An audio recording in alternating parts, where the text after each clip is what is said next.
A quick little movie. That's our hotel here in Bari. And so this is like the 1800s new city. And there's the beautiful opera house. And they had Lucia di Lammermoor last night, but we got here too late and didn't know about it in any event. Okay, so this is more of the 19th century part of Bari. It's the Bank of Italy. We saw the Politeama. There's another nice building, I'm not sure what it is. Very nice town. This is a town of about 350,000 people. Not very many touristi. We may or may not make it down to the old city tonight. We're going to go to see Federico's castle outside of town. Unfortunately, because of flight problems, we've lost a half a day on this vacation. So our plan on going downtown Bari, believe it or not, is just it's a secondary objective, which hopefully we'll make it. We'll see.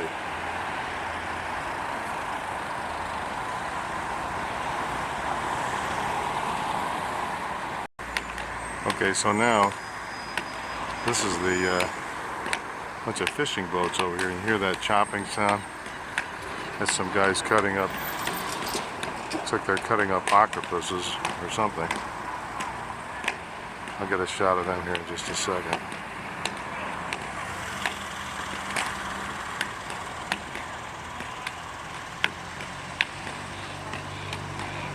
There they are. Cutting up the fishies. It's got to be octopus. I'm going to go over there and take a look. Okay, so this is the main attraction of Bari, the Cathedral of St. Nicholas, built starting in 1087, the first Norman cathedral in Apulia, or Puglia, as it's now called. Interestingly, this thing houses the remains of St. Nicholas that were stolen from somewhere within the Byzantine Empire. But this is a big-time Russian site, and in fact, over here, oh, you can see down to the sea is down there. And then over here is a statue that was dedicated by the Russians in 2003. And there's a nice little plaque here commemorating a visit by our good friend Vladimir Putin. You can see the signature here. Vladimir Putin. And it's in Russian and Italian. So we'll look at the Italian since I can't read Russian. And we can read this at our leisure.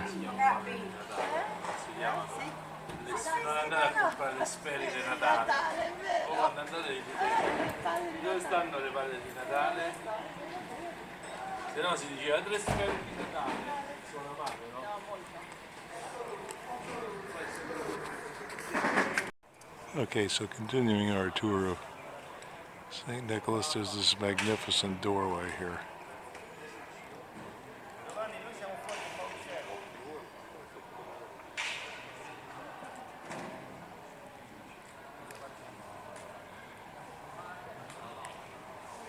With some very cool lions. Here's one of them. Actually, that's not a lion, it's a horse. The lions are on the other side.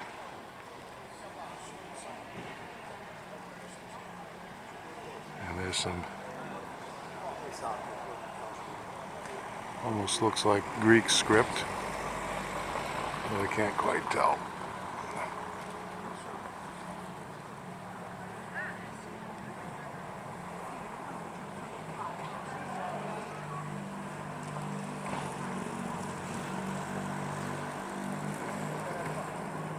Nice.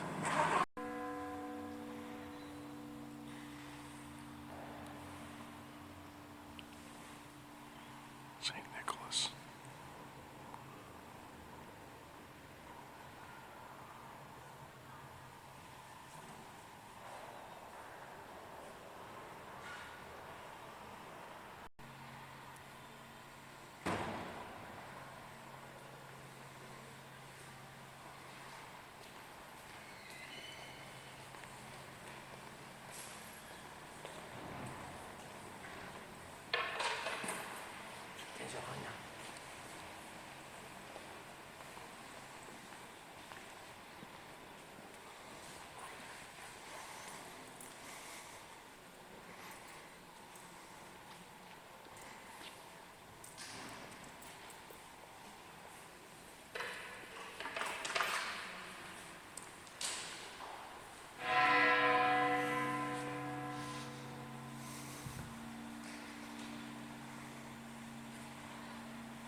This is the relic room. All these sacred relics. True cross. All of this stuff. Bari was jumping off place for the Crusades. So a lot of relics were collected from the Holy Land and brought here. It's just amazing, really.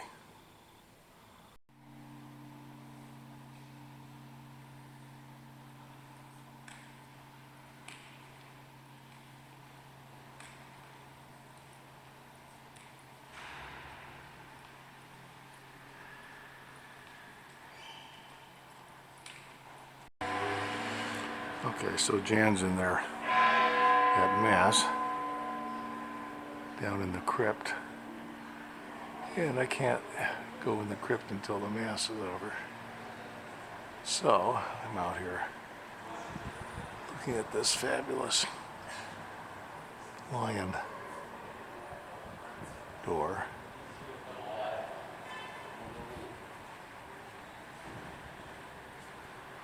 Kitty, meow.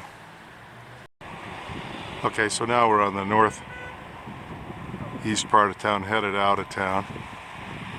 There's the lighthouse. And there's a big port over there, complete with cruise ships, but more importantly, a lot of cargo ships, breakwaters. There's a seawall over there. This wonderful smell of the ocean and fish in the air.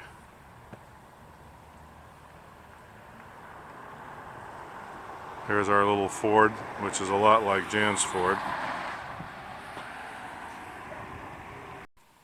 Okay, so this is the Castello del Monte.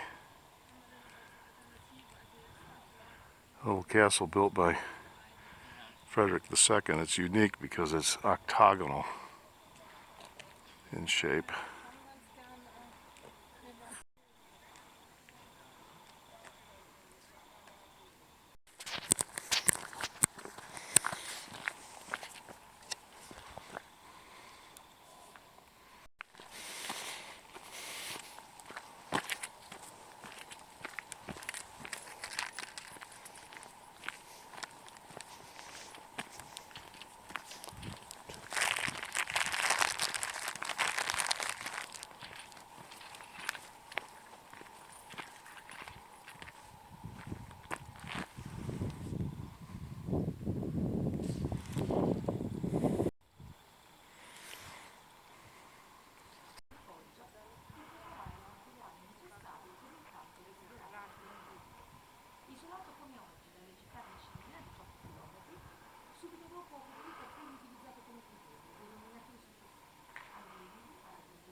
Okay, we're just going to get a view.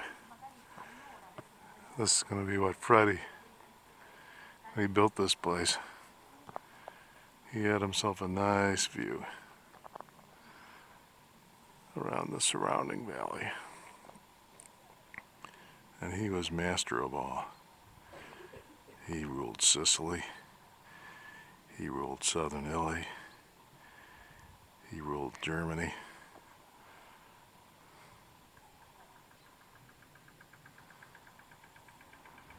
But his favorite place was right here.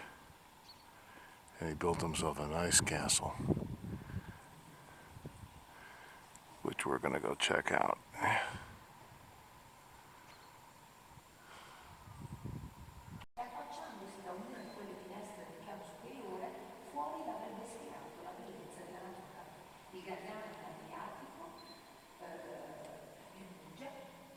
grandi boschi di querce che a un tempo circondavano Castel del Monte.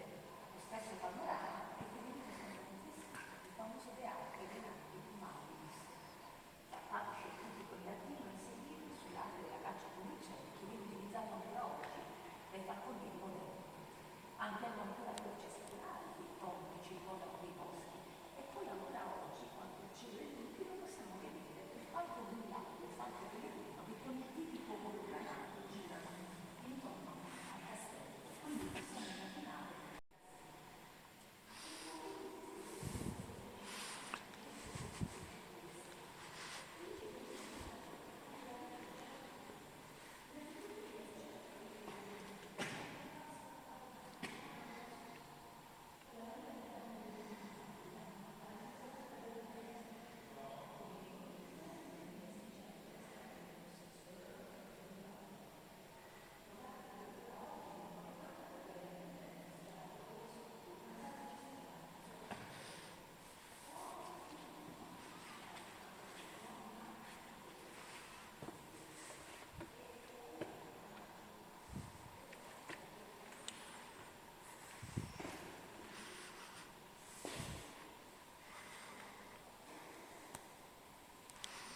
Okay, so in this room, there's a bunch of information pertaining to Federico II, etc., but this map here says it all.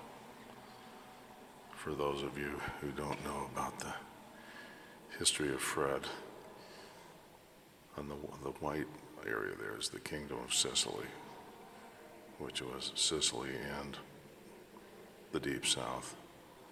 And then the green is the Holy Roman Empire. And in between them are the Papal States. Fred's problem was he was trying to rule Germany and southern Italy at the same time. Not an easy task. And in fact, in the end, he got real close to accomplishing it, but he couldn't get her done in the end. Bad if you'd missed out on this place? Would you have felt bad had you missed out on this place?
Little viewports. I don't know if you could see well enough to fire your crossbows effectively out of those.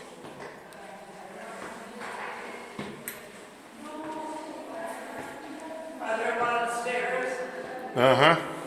Huh? Yes. Okay. I think I'll pass.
Wow. Fantastic. It's unbelievable. Look at this.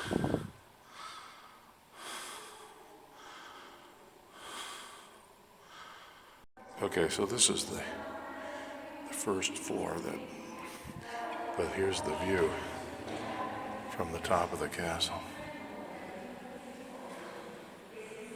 Cool, huh?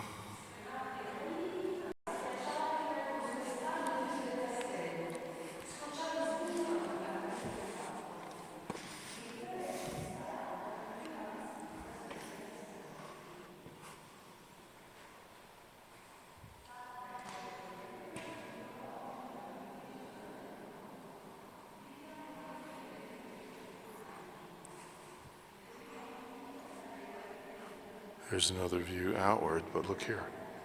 So this is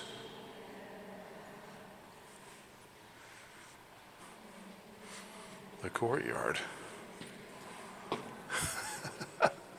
Is this cool or what?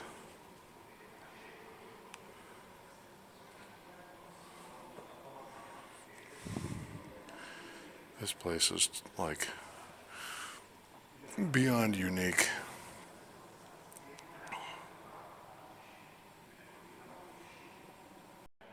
Okay, so now going from the courtyard back to this room here.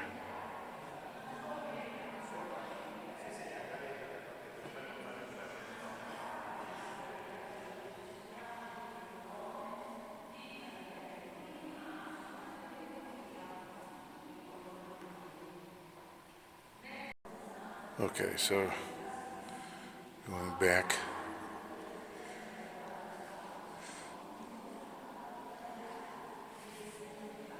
through this room.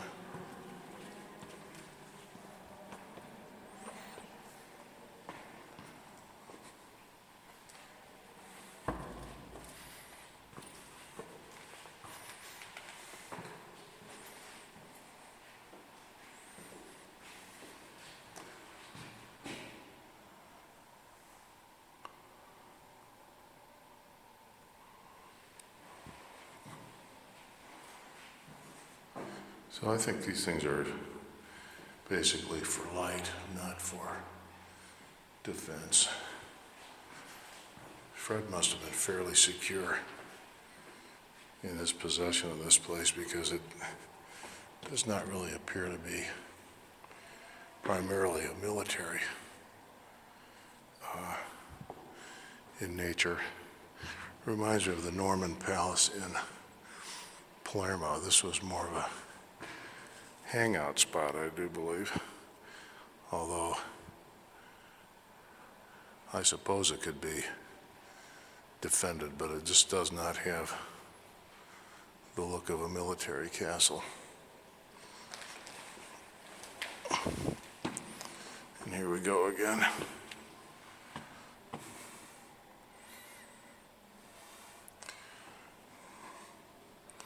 However, I seem to recall reading somewhere, check this out, that there may have been some military defense works surrounding this place.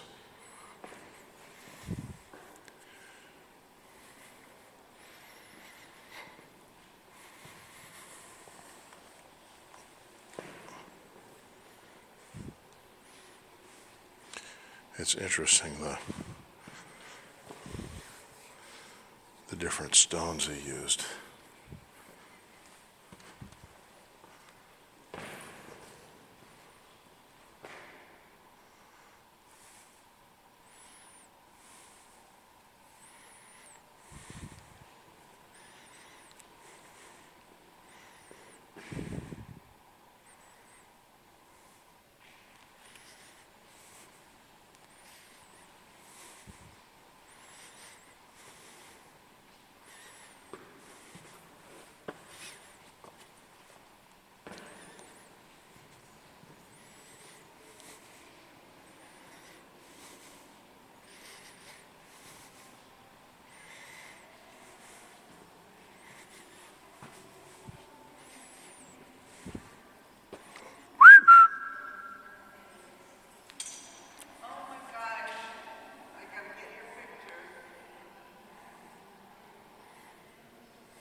Now I must confess I'm starting to get a little misoriented about where I came in.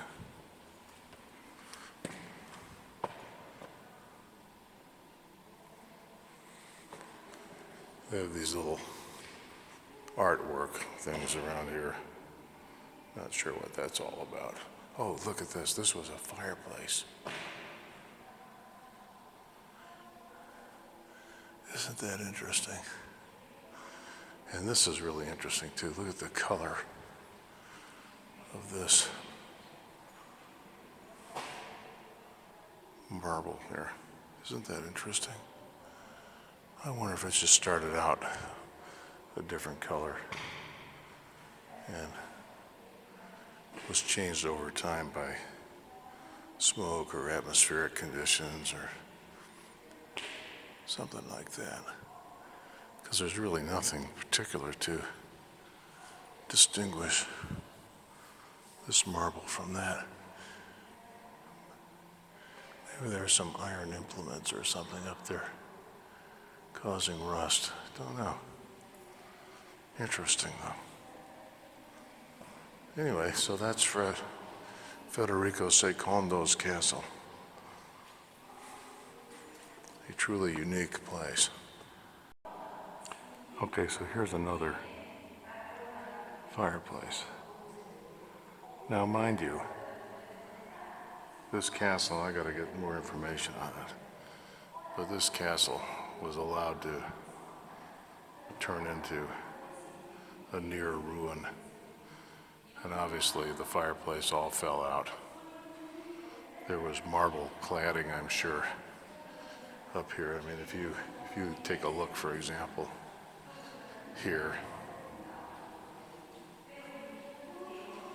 this is marble. And then over here, this is a modern stone. So just imagine this all in marble and not in the common stone we're seeing. Here on the base of this, again, you can see marble all the way down. So this place must have just been allowed to really go to hell in the centuries after Frederick. It's a miracle that the Italians fixed it up the way they did.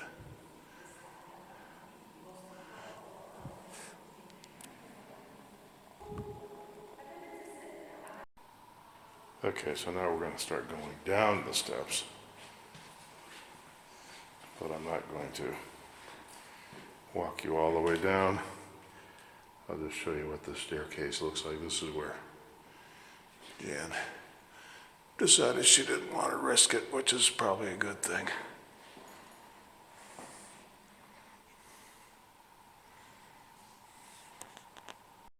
Okay, so coming around the back side of the castle, I suddenly had this epiphany, because when you look around here, this view, more so perhaps than from the other direction, reminds me of looking down from the Hohenstaufen Castle in Swabia, Sveven, and you can see where my boy got the idea. Now, when we get down on the plain, I'm going to take some pictures of some of these famous rock huts, but if you look down here, there's just a whole bunch of them.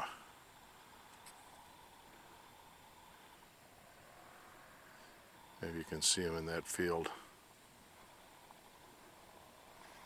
So yes, those huts were used either for shepherds or agricultural instruments, but now I see they're also just kind of a way of collecting the stones so that you could do agriculture. Because you can see the soil here is stony and the bedrock comes right up.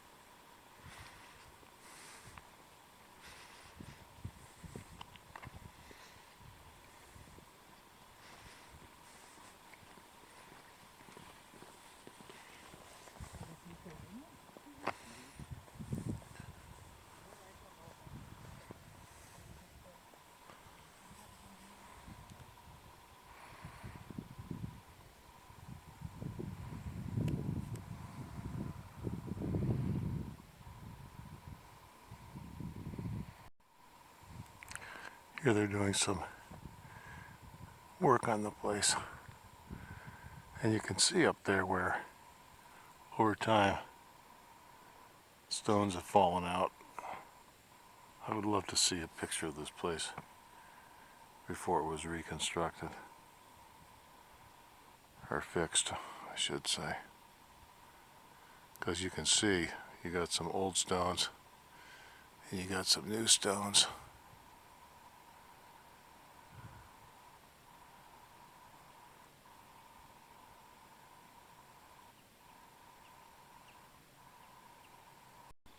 Okay, so the landscape around here is dotted with these little stone huts. These things are called trulio, and they're all over the place.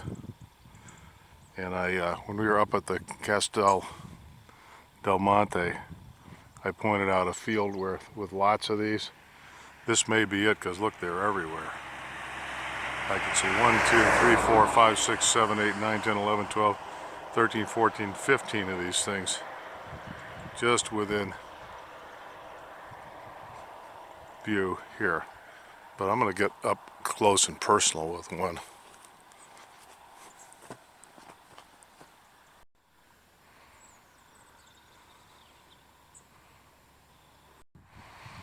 Now, I don't know if these things were shepherds' huts, or if poor people lived in them, or if they're for agricultural implements. Not sure, but they're all over the place. There's two right over there. This one here, the one that we're looking at here, is obviously abandoned. Abbandonato.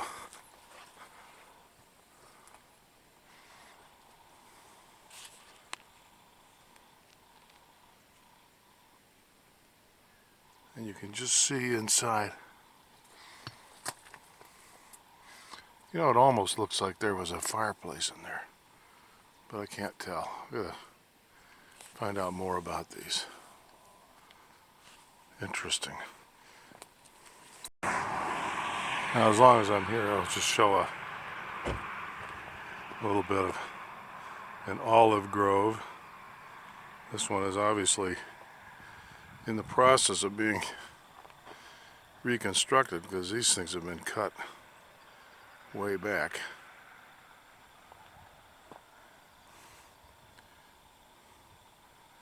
There's our ford. And then over there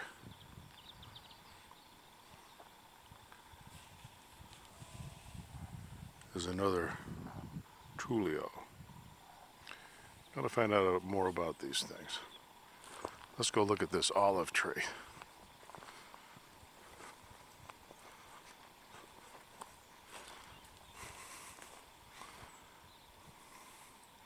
It's winter time. There's no fruit on this one, although there's some fruit on some of these little trees. Over here. Some fruit on that one. And I'm going to grab a couple of these and we're just going to eat them up. See if they're any good.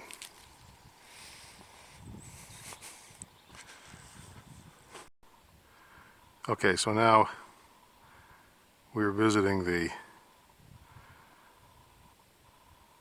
battlefield of Cannae. Up here, this is the ancient town of Cannae that's above the battlefield. It has been excavated.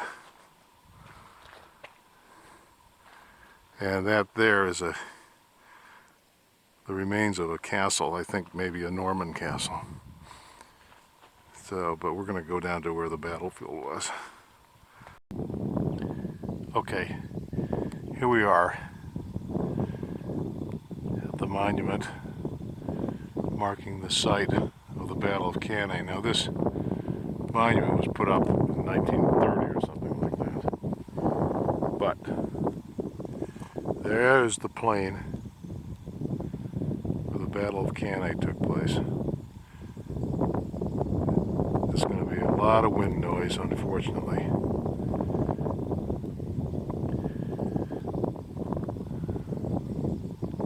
not known exactly where the battle took place, but it was down there somewhere. The Romans came from the left. Carthaginians came from the right. Part of the problem in identifying the battlefield is if you look way over there in the distance. Well, I take it back. If we look at this line of trees down here, that has got to be the river.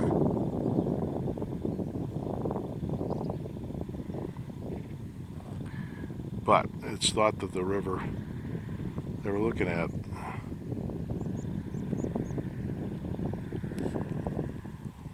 is not in the same place it was in ancient times. And it's actually moved. So while the battle took place on this side of the river, it's not known exactly where the river was. The river may have been beyond by a half a mile. But it's definitely a flat plain. Yeah.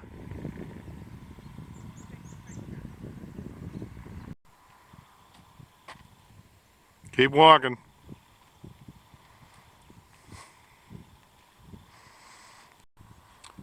Okay, we're gonna have to figure this out later, but the guidebook is talking about a Campo del Sangue. And you can see in the guidebook, this is the one that was given to us at the museum. In that guidebook, you can see the where the railroad tracks on the road are. And so, and then they identify this place called the Campo del Sangue. And I'm just going to have to figure this out when I get back to Illinois.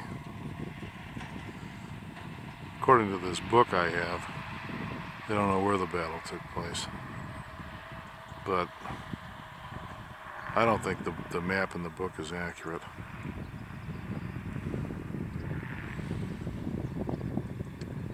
But I'm going to find out.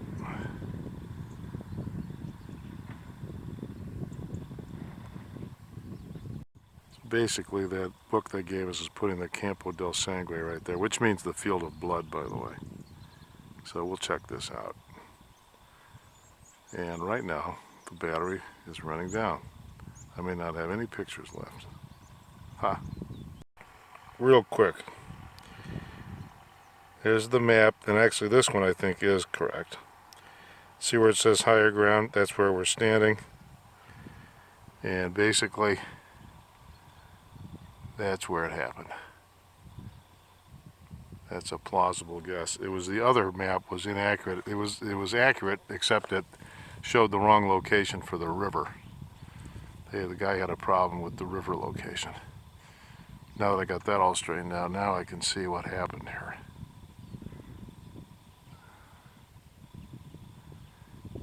Hannibal's greatest victory. A battle that's been studied by every general who's lived since then, in the Western tradition anyway. Hard to believe the Romans lost, but they're not exactly stupid.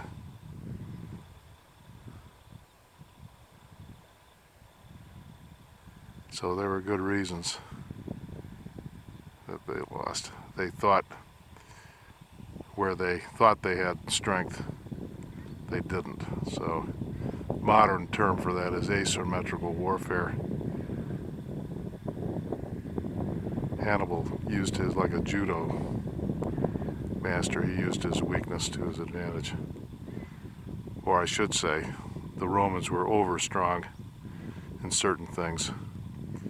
And because they were overstrong in certain things, they ignored their weakness in others. And Hannibal saw through it and smashed their army. However, the cavalry commander of Hannibal said, "Hannibal, are we going to march on Rome? No, we're not. I think we should. No, we're not.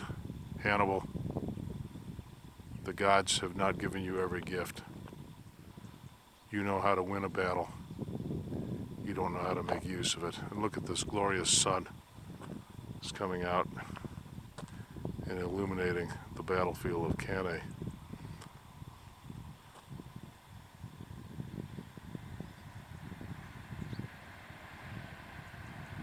If I have any battery power left, these are the ruins of Cannae, but most of this up here, actually, some of it's ancient Roman. Most of it is medieval stuff. The medieval castle, the Norman castle there, and settlements. But it's interesting, all the Roman stuff that's interspersed in here, like these milestones that were found and put up. So I guess the medieval people layered a foundation on top of a Roman city. Here's a very nice inscription. You can see at the top there's a mile marker. Looks like LXXV, milepost 75, Emperor Caesar, etc., etc. Nerva, there's a Nerva in there. Have to figure that out later, maybe. I'm going to just take a still picture of this because I'm running out of battery power. Okay, so now we're on the battlefield, and if you go way up there, there's the obelisk. So this would have been where the Carthaginians started out. And if you look over to that ridge line, I think that's the river, but I'm going to go over there and make sure. I hope we don't get chased out of here by an angry farmer.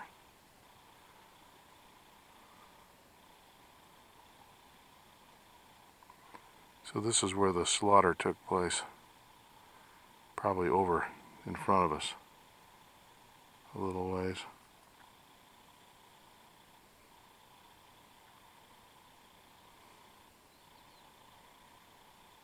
Okay, one last view of the battlefield. This is the river on the one side of the battlefield, and so as not to bore you, I'm going to move this kind of quickly. There is the plain where the slaughter took place. There's the highlands up there, and way up there you can just see the marker. That's where we were. So here we are, the great battlefield of Cannae. I was hoping to get closer to the river, but doesn't look like that's going to happen. Here's the ruins of some kind of old stone house or granary or something. Probably dating from, medieval days. And a few grape fields.